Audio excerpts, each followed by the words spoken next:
My guest at this time is a WWE Hall of Famer and the host of the new ad-free shows podcast, My World with Jeff Jarrett. It's JEFFJARRETT.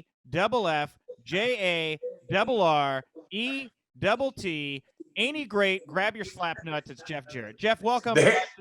Thank you. Yes, go ahead. Nick, you got it all out. Spelled the name, slap nuts.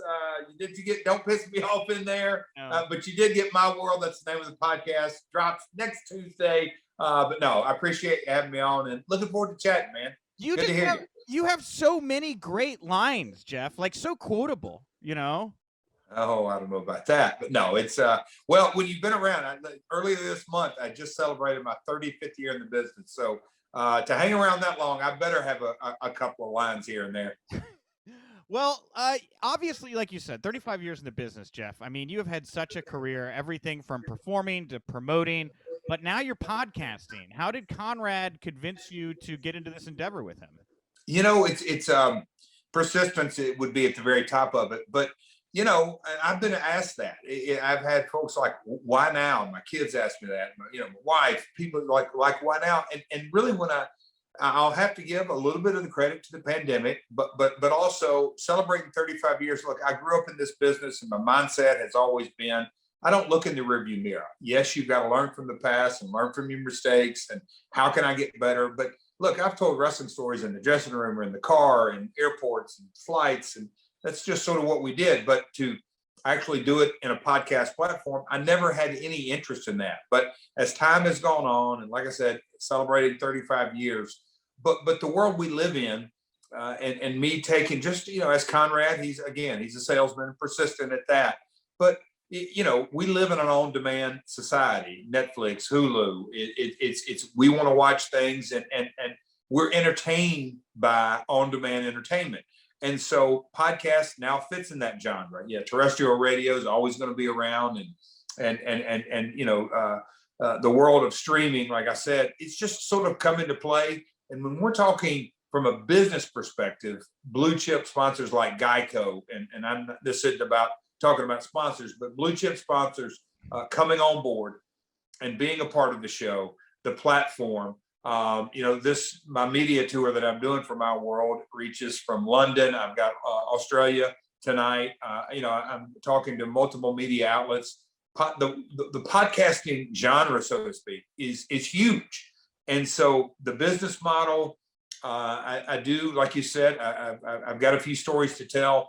But for me, last year during the pandemic, when and I'm not talking about Joe Dirt, I'm talking about The Last Dance, but watching that documentary, I'm a huge Michael Jordan fan, and just I'm a basketball junkie. Sure. But seeing the story behind the story really fascinated me. Like, oh wow, and so that very much interested me. I looked at Phil Jackson and Steve Kerr, and you know, you know all these boys if you're from Chicago, but just the ins and outs and how everything worked. Well, you know, for a wrestling fan, and I've grown up in this. My grandmother got in the business in 1946. My father wrestled and promoted. So, you know, I've got 70 plus years of stories to tell, a lot of them firsthand for myself. Just the time's right. And again, it fascinates me to hear stories behind the stories. And I told Conrad, there's actually sometimes stories behind the stories behind the stories. And that really gets into people saying, wow, I didn't really look at it that way before. And I hope to do that. Because you have such a really interesting perspective, Jeff, because you're a generational talent, right? Like you were born right into pro wrestling, into a pro wrestling family. So there were, you know, I understand the layers on top of layers, because it's not like you're getting into this and finding out about this at a later age. This has always been second nature to you. I know you're going to talk a lot about your career. I thought I'd maybe kind of ask you, you know, what was it like before, you know, you were an active pro wrestler? What was it like for you being young and just kind of growing up in a pro wrestling family in general? The a couple of different examples that I've always liked to share are, if you remember the Moondogs, there was a legendary video that got seen over and over of them coming up out of this swamp, and it looked all descriptive. That in reality was a pond on the back of our farm that was, you didn't go around there because there was a bunch of bugs, but there are two wrestlers that you get a camera, and my dad is the producer, and that video was shot. Watching the Andy Kaufman, Jerry Lawler episode from my couch and knowing the story behind the story, Seeing, we used to call not even smart to the business, but I wasn't smart to the business. That sort of happened over time. That when you see different guys come by the house to heels and baby faces in the same car, and whether it's picking up programs or a suitcase or paychecks or whatever it is, but when you see guys not coming through the curtain and getting a ring, but you see them in their street clothes and leaving the gym, you see the business behind the business. That always fascinated me. And then, as a 14-year-old boy, me riding to different towns with my grandmother, meeting Jim Cornette's mother, that Jim was just getting into the business. So seeing it from that perspective and going into small towns in Kentucky and Tennessee and northern Mississippi and Arkansas and hanging up window cards, which I did. When you go in and you're talking to a store owner and they say, hey, what are you doing here? Hey, can I hang this poster up in your store to promote the event? Oh, who's coming?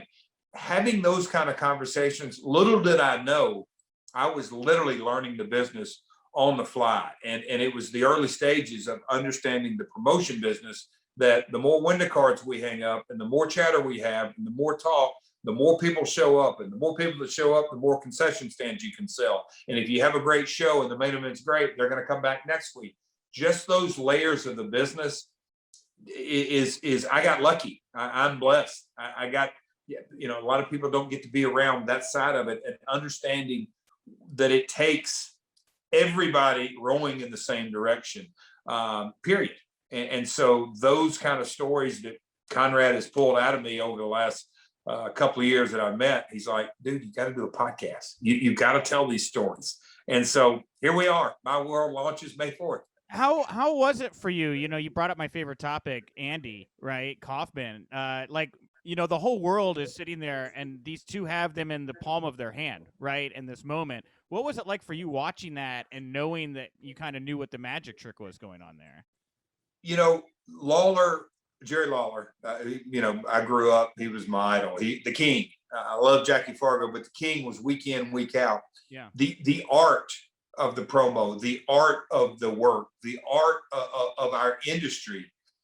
So many things get lost in translation with, I'll call it the fast pace, action that goes on. That is a performance, and I love it. Look, I'm a creator of the X Division, so I love high flying, bing, bing, bing, bing. But the art of selling tickets and knowing Andy's belief, and hearing my father on the phone, and say this promo, Andy, and you're talking about rednecks and Nashville, and he, we're going to do this, and hey, Andy, we need to get a promo for you for next week, and Andy's a big time Hollywood actor. No, Andy Kaufman loved wrestling. So when you just know the ins and outs and then see it play out, and some jaw dropping moments, and Letterman not knowing what the hell's going on, those kind of things. But by osmosis, I was taught the business that way, that there's an art form to this. And at the end of the day, it's a business, and it's a business about selling tickets or pay-per-views or buy rates or t-shirts or Cokes and popcorn. It's a business of selling. Do you want to see Andy in the Hall of Fame alongside you? Give me a reason why he's not there. I'm asking you, man. Like you're in it, And again, with all due respect, we're a entertainment business, and so at some point the stars will align. But when you think back from Sylvester Stallone casting Hulk in Rocky III, when you drill it down, how that opened up a layer that there was a professional wrestler, and if you never heard of Hulk Hogan, but he was on the big screen in a Sylvester Stallone movie, and as good as one did, and two, you just sort of looked at professional wrestling differently. Andy Kaufman being on David Letterman late night television, what Andy did for the industry, you can't put a price on those kind of things. I mean, when you think about paving the road, I mean, John Cena co-hosting the Today Show, you just, when you really wrap your head around that, I don't know that Michael Jordan's ever co-hosted the Today Show, and he's maybe the greatest athlete or team sport athlete of all time, or Tiger Woods, or whoever you want to pick out from the sporting world, or even Hollywood.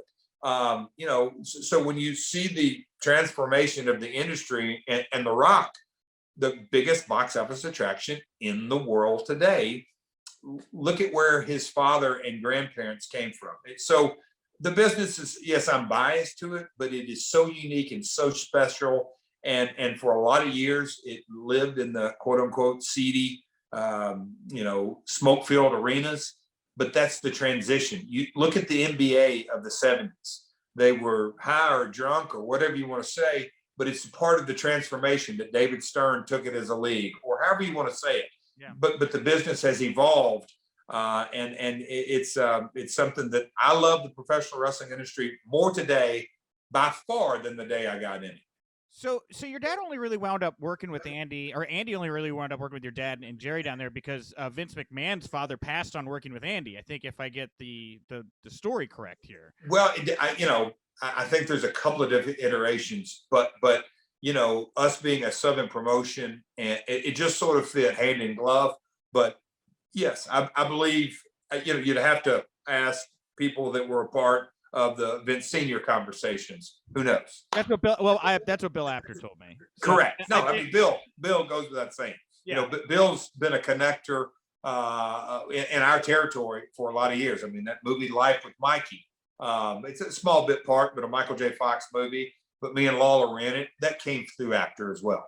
Man. So the only reason I bring up how you guys wound up working with Andy is you grew up in this wrestling family, but like you wound up working infamously for Vince and WCW. When was the first time you ever met Vince McMahon? Do you recall your first interactions with him? When he became Mr. McMahon. But no, he was coming down on Monday nights. It's the first time, I can remember, again, my dad was in the regional promotion days back in the early 80s and late 70s. Yeah. He was the kid. He was the young one, Eddie Graham and the Crockett's and Fritz and just the territory promoters. Well, then Vince Jr. taking it national, but I can remember, they had a relationship and talked on the phone often from time to time.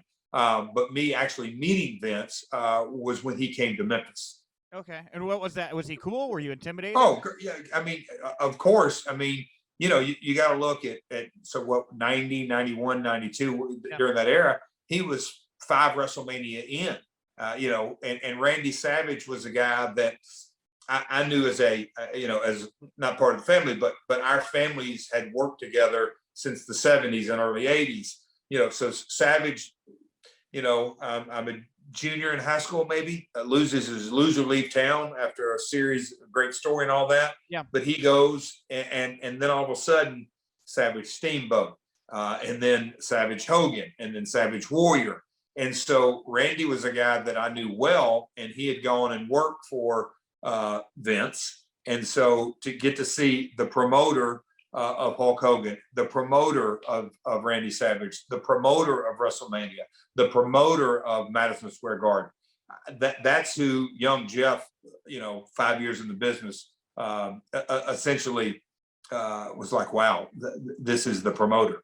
It's cool. My dad was my dad, and Lawler was Lawler. But here comes the promoter from New York who promoted these mega events. It was very cool. What was it like for you acclimating to Vince's world there, coming from Memphis and then having to come into this new vision of pro wrestling? How much of an adjustment was that for you?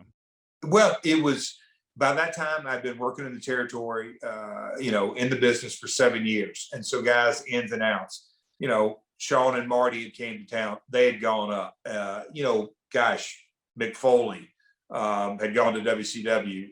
Master of Pain, now known as Undertaker, he had gone. So lots of talent had come through.